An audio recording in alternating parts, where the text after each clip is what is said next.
صحبت اللہ والوں کی، صحبت اللہ والوں کی اللہ سے ملوا جاتی ہے، صحبت اللہ والوں کی اپنا رنگ دکھا جاتی ہے، صحبت الحمدللہ نحمده ونستعینه ونستغفره ونؤمن به ونتوکل علیہ ونعوذ باللہ من شرور انفسنا ومن سیئات اعمالنا من یهده اللہ فلا مضل له ومن یضلل فلا هادی له ونشهد ان لا الہ الا اللہ وحده لا شریک له ونشهد ان سیدنا وسندنا وحبیبنا ونبینا ومولانا محمدا عبده ورسوله وصلی اللہ علیہ وعلى آلہ واصحابہ وبارک وسلم تسلیما کثیرا کثیرا اما بعد فاعوذ باللہ من الشیطان الرجیم بسم اللہ الرحمن الرحیم ذلک من انباء الغیب نوحیہ الیک وما کنت لدیہم اذ یلقون اقلامہم ایہم یکفل مریم وما کنت لدیہم اذ یختصمون صدق اللہ العظیم وصدق رسولہ النبی الکریم ونحن على ذلك لمن الشاهدين والشاكرين والحمد لله رب العالمين.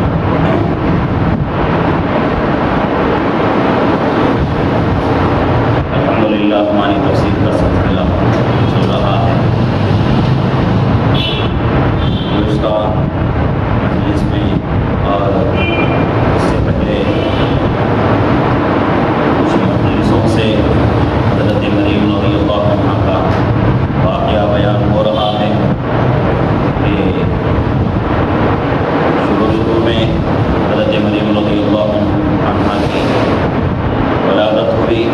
ان کی والدہ نے منت مانا کہ جو بھی بچہ ہوگا اس کو میں بیت المقدس کے لیے وقف کر دوں گی، اللہ کی دین کے لیے وقف کر دوں گی. تو وہ یہ سمجھتی تھی کہ لڑکا ہوگا، اللہ کی منشا کچھ اور تھی، اصل اللہ کی مصلحت کچھ اور تھی. تو اللہ رب العزت نے بیٹی عطا فرمایا.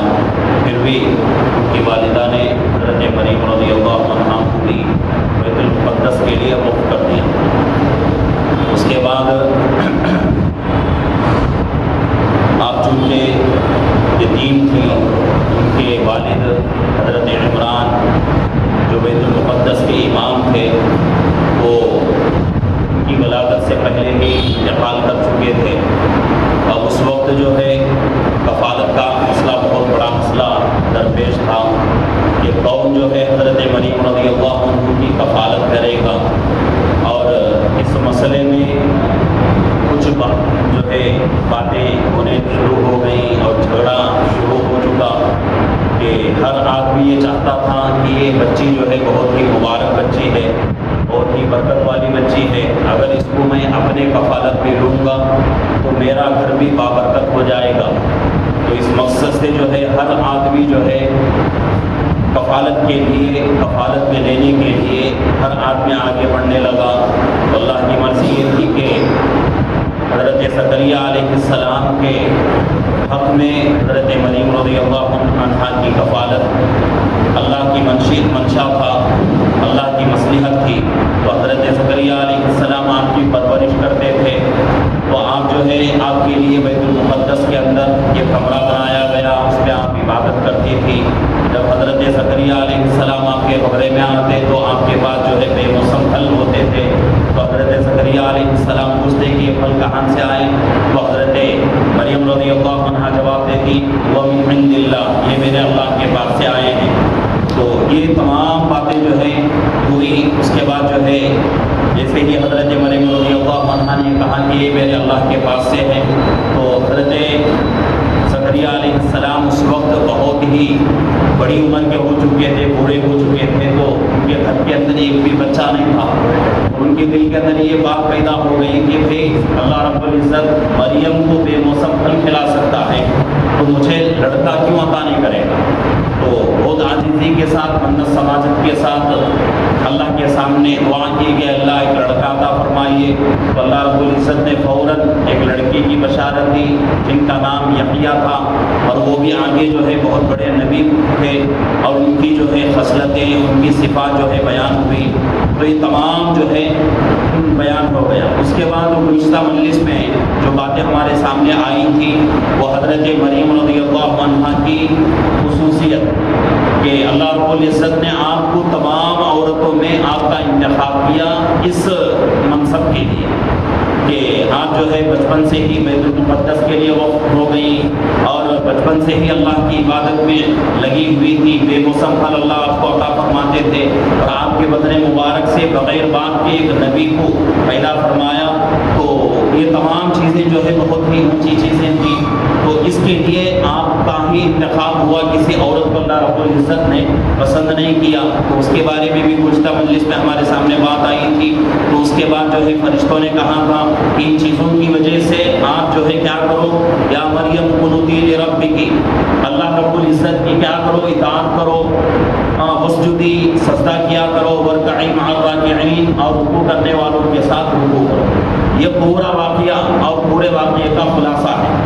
تو اب جو ہے پھر حضرت مریم رضی اللہ عنہا ہی کے تعلق سے بات شروع ہو رہی ہے۔ بیچ میں حضرت زکریہ علیہ السلام کا واقعہ مختصر طور پہ ذکر ہوا، آپ کا ذکر ختم ہوتے ہی، آپ کا واقعہ ختم ہوتے ہی پھر فوراً جو ہے حضرت مریم رضی اللہ عنہا کا تذکرہ شروع ہو رہا ہے۔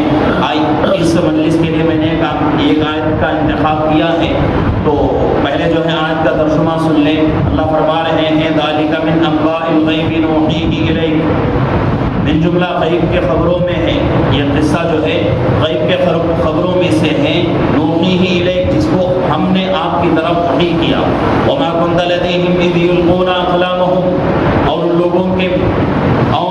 ان لوگوں کے پاس آپ نہ تو اس وقت موجود تھی جبکہ وہ اپنے قلموں کو ڈالتے تھے، ایہم یقول مریم، تاکہ مریم کو اپنی کفالت میں لیں، وما کنت لدیہم اذ یختصمون، اور مریم کی کفالت کرے، اور نہ آپ ان کے پاس اس وقت موجود تھے جب باہم وہ اختلاف کرتے تھے۔ یعنی یہاں اللہ رب العزت جو ہے حضرت مریم رضی اللہ عنہا کو یہاں فرما رہے ہیں کہ اے مریم، ہم آپ کو جو ہے ایک غیب کی خبر بتا رہے ہیں، اور یہ غیب کی خبر جو ہے آپ کی طرف وحی بھیج رہے ہیں۔ اب وحی سے مراد نبیوں کے اوپر جو وحی آتی ہے وہ وحی نہیں، یہاں اللہ رب العزت وحی کا لفظ کہہ کر اللہ رب العزت کیا مراد لے رہے ہیں کہ گزشتہ مجلس میں بھی بات آئی تھی کہ جتنے بھی نبی دنیا میں آئے ہیں تمام نبی مردوں میں سے آئے، کوئی نبی جو ہے عورت میں سے نہیں، کسی عورت کو اللہ نے نبی نہیں بنایا، انتخاب نبوت کے لیے کسی عورت کا نہیں ہوا، اور اس کی بہت ساری مصلحتیں ہیں، بہت ساری جو ہے اس کے اندر جو ہے بہت ساری چیزیں ہیں۔ اس میں سے سب سے بڑی چیز یہ ہے کہ نبی وہ ذات ہوتی ہے جو دنیا کے ہر انسان کے سامنے جانا جس کے لیے ضروری ہوتا ہے، لیکن اگر اس منصب کے لیے عورت کا انتخاب کر لیا جائے تو عورت کیسے جا کر دین کی دعوت دے گی، دین کی تبلیغ کر سکتی ہے؟ عورت کے لیے تو پردہ ضروری ہے، دوسروں کے ساتھ پردہ کرنا عورت کا فرض ہے۔ تو اب اس منصب کی جو ذمہ داری ہے اور وہ کام اتنا اونچا کام ہے، اس کام کا حق پورا کیسے ہو سکتا ہے؟ تو اس لیے اللہ رب العزت نے اور بھی بہت ساری مصلحتیں ہیں، ان چیزوں کی طرف جانے کی جو ہے اب جانے کا وقت بھی نہیں ہے اور اس کی ضرورت بھی نہیں ہے۔ یہاں صرف جو ہے حضرت مریم رضی اللہ عنہا کا تذکرہ ہو رہا ہے، تو اللہ رب العزت فرما رہے ہیں کہ اے مریم، ہم نے آپ کو غیب کی خبر آپ کی طرف وحی کی ہے۔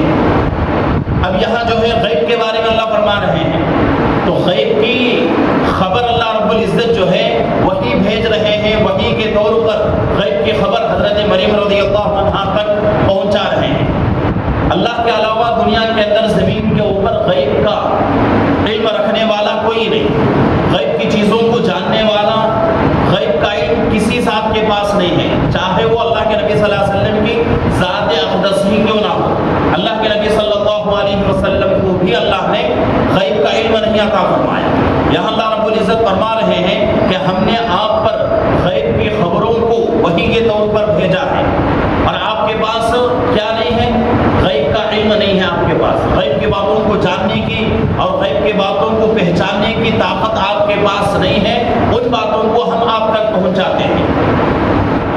اب یہاں جو ہے اللہ کے نبی نبی پاک صلی اللہ علیہ وسلم کو بھی اللہ فرما رہے ہیں، حضرت موسیٰ علیہ السلام کا تذکرہ جہاں ہو رہا ہے اس کے بارے میں اللہ فرما رہے ہیں کہ اے نبی، جس وقت حضرت موسیٰ علیہ السلام کا واقعہ طور پہاڑ کے اوپر ہوا تھا، وہ واقعہ ہم نے آپ کے اوپر بیان فرمایا ہے، لیکن آپ غیب کا علم جاننے والے نہیں ہیں، آپ وہاں موجود بھی نہیں تھے۔ وہ واقعہ جب پیش آیا تھا اس وقت آپ وہاں موجود بھی نہیں تھے اور آپ کے پاس غیب کا بھی علم نہیں ہے، لیکن پھر بھی ہم جو ہے غیب کے باتوں کو آپ تک پہنچاتے ہیں وحی کے ذریعے سے۔ تو اس سے معلوم یہ ہوا کہ اللہ رب العزت غیب کا علم کسی کو نہیں دیا، کتنا بھی بڑا اللہ کا ولی کیوں نہ ہو، کتنا بھی بڑا اللہ کا نبی کیوں نہ ہو، اللہ رب العزت کسی کو بھی غیب کا علم عطا نہیں فرمایا۔ یہ اللہ کی ایک مصلحت ہے، اللہ کی ایک جو ہے اس کے اندر کیا چیزیں ہیں اللہ یہ خود جانتے ہیں کہ کیوں اللہ رب العزت نے دوسرے لوگوں کو یا پھر اللہ کے نبی صلی اللہ علیہ وسلم کو غیب کا علم عطا نہیں فرمایا، تو اس کی وجہ سے اللہ ہی جانتے ہیں۔ تو یہاں اللہ فرما رہے ہیں کہ غیب کی خبروں کو ہم آپ کے پاس وحی کے طور پہ بھیج رہے ہیں، اور وہ غیب کی خبر کیا ہے؟ وما كنت لديهم إذ يلقون أقلامهم أيهم يكفل مريم۔ اس حصے میں آیت کے اس ٹکڑے میں اس واقعے کا تذکرہ ہو رہا ہے۔ کیا تذکرہ ہے؟ آپ نہ تو اس وقت موجود تھے، وما كنت لديهم إذ يلقون أقلامهم أيهم يكفل مريم، کہ آپ نہ تو اس وقت موجود تھے جبکہ لوگ اپنے اپنے قلموں کو ڈال رہے تھے، کس لیے؟ یکفل مریم، تاکہ مریم کی کفالت لیں، مریم کی کفالت کریں، مریم کو جو ہے اپنی پرورش میں لیں، اپنی تربیت میں لیں، اس لیے لوگ جو ہے اپنے اپنے قلموں کو ڈال رہے تھے۔ تو تفسیر میں لکھا ہوا ہے کہ قلم اس وقت جو ہے جھگڑا ہو گیا کہ بھئی ہر آدمی یہی چاہتا تھا کہ حضرت مریم کو میں اپنے گھر میں لے کے جاؤں، میں جو ہے اس کی تربیت کروں، میں جو ہے اس کو پالوں، میں جو ہے اس کی پرورش کروں۔ تو وہاں جو ہے بہت بڑا فتنہ برپا ہو گیا، بہت جھگڑا ہونے لگا کہ اب جو ہے حضرت مریم کس کے ماتحت ہو، کس کی جو ہے تربیت میں جائے، کس کی جو ہے پرورش میں جائے۔ تو اس وقت جو ہے فیصلہ ہوا کہ بھئی اس طرح جو ہے بات سلجھے گی نہیں، یہ کرتے ہیں کہ قرآن اندازی کر لیتے ہیں، قرآن ڈال لیتے ہیں، تو قرآن میں جس کا نام آئے گا اسی کو جو ہے بچی مل جائے گی، اور اسی کے ذمہ مریم کی جو ہے تربیت اور پرورش کیا پوری ذمہ داری اسی آدمی کے اوپر ہوگی۔ تو یہ کہہ کر لوگوں نے کیا کیا، ان کے پاس قلم موجود تھے، یعنی پین، اس زمانے میں جو بھی پین ہوتا تھا جس سے وہ لوگ جو ہے تورات لکھتے تھے۔ تفسیر میں لکھا ہوا ہے کہ اس بیت المقدس کے اندر جتنے لوگ اس دعوے کو لے کر آئے تھے کہ بھئی میں بھی جو ہے اس بچے کو اپنے گھر میں لے کے جاؤں گا، تو وہ تمام لوگ جن کے پاس قلم موجود تھے، اس قلم کے ذریعے سے وہ لوگ تورات لکھتے تھے، تو ان قلموں کو، پورے قلموں کو ایک جگہ جمع کیا گیا، جمع کر کے ایک سمندر میں، دریا میں ڈال دیا گیا، اور وہ سمندر اور دریا میں کیسے ڈال دیا گیا؟ جس طرف پانی چل رہا ہے، جس طرف پانی دوڑ رہا ہے اس طرف ڈال دیا گیا۔ اب یہ کہہ دیا گیا کہ بھئی جس کا قلم پانی میں، پانی کے ساتھ بہہ جائے، آگے نکل جائے، اس کو یہ بچی نہیں ملے گی، اور جس کا قلم پانی جس طرف جا رہا ہے اس کے الٹے طرف اگر قلم جس کا جائے، یعنی اس طرف پانی آ رہا ہے تو قلم جو ہے الٹے پانی کے مقابل جائے، تو جس کا قلم اس طرح جائے گا تو اس کو جو ہے یہ بچی اس کی ذمہ داری میں دے دی جائے۔ تو یہ کہہ کر یہ جو ہے طے ہو گیا۔ طے ہونے کے بعد تمام لوگوں نے اپنے اپنے قلموں کو، جس سے تورات مبارک کتاب لکھتے تھے، تو ان قلموں کو لے کر سمندر میں ڈال دی۔ تو تمام لوگوں کے قلم جو ہے پانی کے بہاؤ میں بہہ کے چلے گئے، صرف حضرت زکریا علیہ السلام کا قلم ایسا تھا کہ پانی ادھر بھاگ رہا ہے اور حضرت زکریا علیہ السلام کا قلم الٹے دوڑ رہا ہے۔ تو پورے لوگوں نے کیا کیا کہ بھئی اللہ رب العزت کو آپ ہی کا نام منظور ہے، آپ کی تربیت میں رہنا ہی اللہ پسند کر رہے ہیں، چلو آپ جو ہے قرآن کے اندر آپ کا نام آ چکا ہے تو بچی جو ہے آپ کے سپرد۔ اب حضرت زکریا علیہ السلام اس کے بعد حضرت مریم رضی اللہ عنہا کو لے کر اپنے گھر میں آ گئے۔ اب یہ قرآن اندازی جو ہے شریعت کے اندر جائز، ہماری شریعت میں بھی جائز ہے، لیکن چیزوں میں جائز ہے. کن چیزوں میں جائز ہے؟ ان چیزوں میں قرآن اندازی جائز ہے جو دو فریقوں کے درمیان ایک مسئلہ کھڑ جائے اور اس مسئلے کا دعوے دار دونوں فریق ہوں کہ بھئی ایک مسئلہ ہے درمیان میں اور اس مسئلے کا دعوے دار ایک جماعت اور دوسری جماعت بھی اسی مسئلے کی دعوے دار ہے اور دونوں جماعتیں کہہ رہی ہیں کہ بھئی ہمارا حق ہمارا حق. تو ایسے موقع پر قرآن اندازی کی جائے. ایسا نہیں کہ بھئی ایک جماعت جو ہے اس بات پہ جا رہی ہے, ایک جماعت نفی میں جا رہی ہے, ایک جماعت جو ہے نیگیٹو میں جا رہی ہے, ایک جماعت پازیٹیو میں جا رہی ہے. ایسے موقع پر قرآن اندازی نہیں ہوگی. کیوں؟ قرآن اندازی کی ضرورت ہی نہیں ہے. وہاں ایک جماعت جو ہے پازیٹیو کے اوپر ہے, ایک جماعت نیگیٹو کے اوپر ہے, منفی اور مثبت کے اوپر دونوں جماعتیں ہیں. تو اس وقت جو ہے قرآن اندازی کی ضرورت ہے. تو دونوں جماعتیں مثبت کے اوپر رہیں یا پھر دونوں جماعتیں منفی کے اوپر رہیں تو اس وقت جو ہے قرآن اندازی کی ضرورت پڑتی ہے. اور یہ قرآن اندازی بھی ہر معاملے میں نہیں چلے گا, بلکہ اللہ رب العزت نے جس کا حق بیان کر دیا ہے قرآن کے اندر, یا اللہ کے نبی صلی اللہ علیہ وسلم نے جس کا حق بیان کر دیا ہے حدیث شریف کے اندر, اس میں بالکل قرآن اندازی جائز نہیں. اس کے اندر قرآن اندازی جائز نہیں. میں جب اللہ نے حکم دے دیا ہے اور حق بیان کر دیا ہے, اللہ کے نبی نے حق بیان کر دیا ہے, تو پھر قرآن اندازی کی ضرورت کیا؟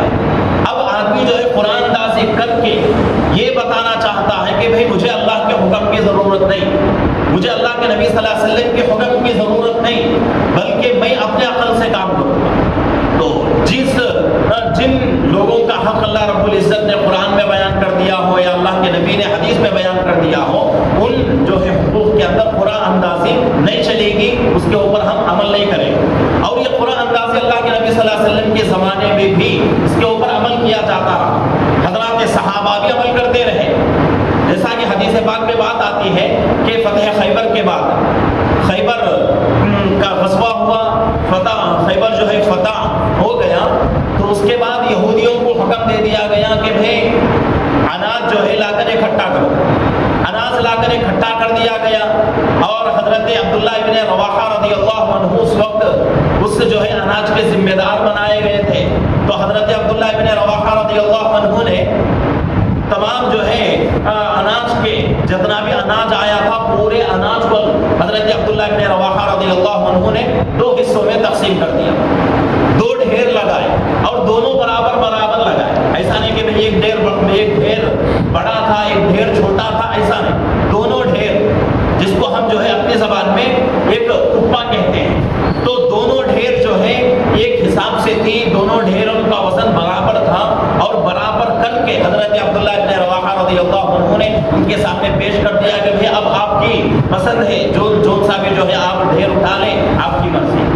تو اس طریقے سے اس وقت جو ہے قرآن اندازی ہوئی کہ بھئی ہمارے حق میں کون سا ڈھیر ہم کو جو ہے لیا جانا چاہیے.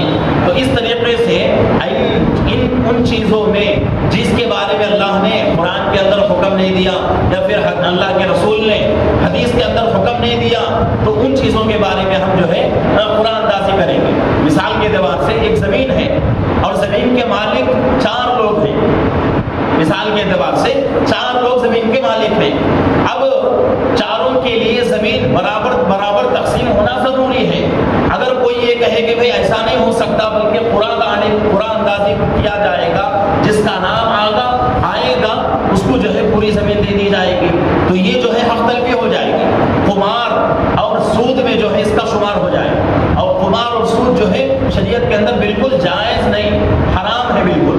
تو ان چیزوں میں قرآن اندازی جائز ہے جن کا حق اللہ رب العزت نے قرآن میں بیان نہیں کیا اور جن کا حق اللہ کے نبی صلی اللہ علیہ وسلم نے حدیث کے اندر بیان نہیں کیا, اور دونوں جماعتیں ایک ہی بات کے اوپر اڑ جائیں کہ ہم جو ہے اس کے اوپر عمل کریں گے, یہ چیز ہماری ہے یہ چیز ہماری ہے. اس طرح اگر دونوں جماعتیں ایک بات کے اوپر اڑ جائیں تو اس وقت جو ہے قرآن اندازی کیا جا سکتا ہے. اللہ کے نبی صلی اللہ علیہ وسلم نے بھی قرآن اندازی پر عمل کیا ہے. یہ بھی اللہ کے نبی کی سنت ہے کہ جب بھی اللہ کے رسول پاک صلی اللہ علیہ وسلم سفر میں جاتے, آپ کی 10 بیویاں تھیں, تو 10 بیویوں میں قرآن اندازی ہوتی تھی کہ بھئی سفر میں کس کو لے کے جائیں. 10 بیویوں میں سے ایک بیوی کا مکہ المکرمہ میں انتقال ہو چکا تھا، حضرت خدیجہ رضی اللہ عنہا کا، تو باقی جو بیک وقت 9 بیویاں آپ کے نکاح میں تھیں، تو 9 بیویوں کے درمیان قرآن اندازی ہوتی تھی کہ سفر میں جانے کے وقت کہ کس بیوی کو جو ہے ساتھ میں لے کے جائیں، اور اللہ کی طرف سے اللہ کے نبی صلی اللہ علیہ وسلم کو عام اجازت تھی، اللہ نے حکم دے دیا تھا اور اجازت دے دی تھی کہ نبی سفر کی حالت میں آپ جس بیوی کو بھی اپنے ساتھ لے کے جانا چاہیں لے کے جا سکتے ہیں۔ ایسی بات نہیں کہ فلانی بیوی کو ہی لے کے جانا ہے یا جو ہے اپنی بیویوں کے درمیان جو ہے برابری کا معاملہ کرنا ہے، نہیں، یہ تمہارے لیے نہیں، تمہاری یہ خصوصیت یہ ہے کہ تم جو ہے کیا کرو، اپنے سفر میں جس کو بھی چاہو اپنے ساتھ لے کے جاؤ۔ لیکن اللہ کے نبی صلی اللہ علیہ وسلم پھر بھی قرآن اندازی کرتے تھے، قرآن ڈالتے تھے۔ اللہ کے نبی صلی اللہ علیہ وسلم کی بیویوں کے نام لکھ کر پرچیوں میں کیا کرتے تھے، قرآن ڈالتے تھے، اور پرچی نکالی جاتی، اس پرچی میں جس بیوی کا نام آتا ان کو اپنے ساتھ لے کے جاتی۔ اس کی وجہ کیا ہے؟ اللہ نے اجازت دے دی ہے کہ جس بیوی کو چاہے آپ جو ہے اپنے ساتھ میں لے لو۔ پھر اللہ کے نبی صلی اللہ علیہ وسلم کیوں قرآن ڈال رہے ہیں؟ تو وجہ اس کی یہ ہے، مفسرین یہ جواب دیتے ہیں کہ اللہ کے نبی صلی اللہ علیہ وسلم کا عمل یہ بتا رہا ہے، اور یہ بتانا چاہتے ہیں اللہ کے نبی صلی اللہ علیہ وسلم بیویوں کو کہ ہم جو ہے کسی کے اوپر ظلم نہیں کرتے، کسی کے ساتھ ناانصافی نہیں کریں گے۔ اللہ کو جس کا جو ہے جس کی نام کی مرضی ہوگی ہم اس کو جو ہے اپنے ساتھ لے کے جائیں گے۔ اللہ کے نبی صلی اللہ علیہ وسلم قرآن ڈال کر اپنے جو ہے بیویوں کو، امہات المومنین کے دلوں کو مطمئن کرتے تھے، اطمینان پہنچاتے تھے۔ تو یہ جو ہے اس طرح کے واقعات ہیں، ان چیزوں میں جو ہے بندہ اگر قرآن اندازی کر سکتا ہے تو اس کے لیے کوئی پریشانی کی بات نہیں۔ اور جن باتوں کا اللہ نے حکم دے دیا، جن حقوق کا اللہ نے خود بیان کر دیا، اللہ کے نبی نے حقوق بیان کر دیے، ان چیزوں میں قرآن اندازی نہیں چلے گی۔ اب آگے اللہ فرما رہے ہیں کہ قلموں کو جو ہے تمام لوگوں نے دریا میں ڈال دیا، تو تمام لوگوں کے قلم جو ہے پانی کے ساتھ بہہ کے چلی گئی۔ تو حضرت زکریا علیہ السلام کا جو قلم تھا پانی کے الٹے جانب دوڑنے لگا، تو حضرت مریم رضی اللہ عنہا جو ہے ان کی پرورش میں آ گئی، ان کی تربیت میں آ گئی۔ وما كنت لديهم إذ يختصمون، اب نہ آپ ان کے پاس اس وقت موجود تھے جبکہ باہم ان کے درمیان اختلاف ہوتا تھا۔ حضرت مریم رضی اللہ عنہا اس وقت موجود بھی نہیں تھی، یعنی اپنے گھر میں موجود تھی، اپنے ماں کے پاس۔ یہاں جو ہے جہاں اختلاف ہو رہا تھا، لوگوں کے درمیان باتیں چل رہی تھی، وہاں حضرت مریم رضی اللہ عنہا موجود بھی نہیں تھی، لیکن پھر بھی اللہ رب العزت جو ہے غیب کی خبر ہے، یہ کسی کو معلوم نہیں، یعنی حضرت مریم رضی اللہ عنہا اس خبر کو جانتی نہیں، پھر بھی اللہ رب العزت جو ہے وحی کے طریقے سے، وحی کا مطلب کیا ہے؟ یہ وحی سے مراد وہ وحی نے جو نبی کے اوپر آتی ہے، ہر بات کو اپنے ذہن میں رکھنے کی ضرورت ہے، ورنہ جو ہے ایسی چیزوں میں، ایسی باتوں میں ہمارا عقیدہ بگڑ جاتا ہے، ہمارا عقیدہ جو ہے غلط طریقے پہ چلا جاتا ہے۔ اگر ہم نے سوچ لیا کہ بھئی اللہ نے فرما دیا ہے، کیا فرما دیا؟ وما كنت لديهم إذ ذلك من أنباء الغيب نوحيه إليك، اللہ رب العزت نے فرما دیا کہ بھئی غیب کی خبر ہے، وحی کے ذریعے سے ہم آپ تک پہنچا رہے ہیں، اللہ خود فرما رہے ہیں، وحی نازل کر رہے ہیں، تو پھر جو ہے اللہ کے طرف سے وحی جب آ رہی ہے ایک آدمی کے اوپر، تو وہ آدمی نبی کیسے نہیں ہو سکتا؟ اس طرح کے جو ہے اشکالات، اعتراضات اپنے ذہن میں رکھنے کی ضرورت نہیں ہے، خصوصاً ان باتوں کو جو ہے بہت ہی غور سے سننے کی ضرورت ہے۔ اگر ایک بات سن کر ایک بات چھوڑ دیے تو غلط واقعہ ہمارے ذہن میں بیٹھ جائے گا۔ جب جو ہے کسی کو بتانے کا موقع آئے گا تو غلط بات ہی بتائیں گے، اور یہ کہیں گے کہ مفتی صاحب نے بتایا ہے، اب اس وقت جو ہے میرا نام بدنام ہو جائے گا۔ حالانکہ بہت ہی جو ہے حساب سے، بہت ہی جو ہے ایک ایک چیز کو حساب میں لے کر میں بیان کر رہا ہوں۔ اگر آپ لوگ جو ہے اس کو صحیح طریقے سے پورے جو ہے چوکنے کے ساتھ نہیں سنیں گے تو آدھا حصہ اپنے ذہن میں رہے گا، آدھا حصہ ذہن سے نکل جائے گا۔ تو اس لیے یہ چیزیں خصوصاً حضرت عیسیٰ علیہ السلام کا ہو یا کسی نبی کے تعلق سے ہو، یا پھر جو ہے حضرات انبیاء علیہ السلام کے والدین کے تعلق سے ہوں، ان کے بچوں کے تعلق سے ہوں، یہ جو ہے اپنے عقیدے سے تعلق رکھتی ہے۔ تو اس لیے جہاں کہیں بھی، یہاں نہیں بلکہ کہیں بھی آپ آپ جائیں وہاں اگر کسی نبی کا تذکرہ ہو رہا ہو یا ان کے بچوں کا ان کے ماں باپ کا تذکرہ ہو رہا ہو، اس کو جو ہے ہر حالت میں مکمل طریقے سے سننے کی کوشش کریں تو انشاءاللہ وہ واقعہ مکمل طریقے سے آپ کے ذہن میں رہے گا۔ تو یہاں اللہ فرما رہے ہیں کہ وہ جھگڑا جب ہو رہا تھا آپ اس وقت وہاں موجود نہیں تھی، پھر بھی ہم نے آپ کو اس واقعے کی اطلاع دی۔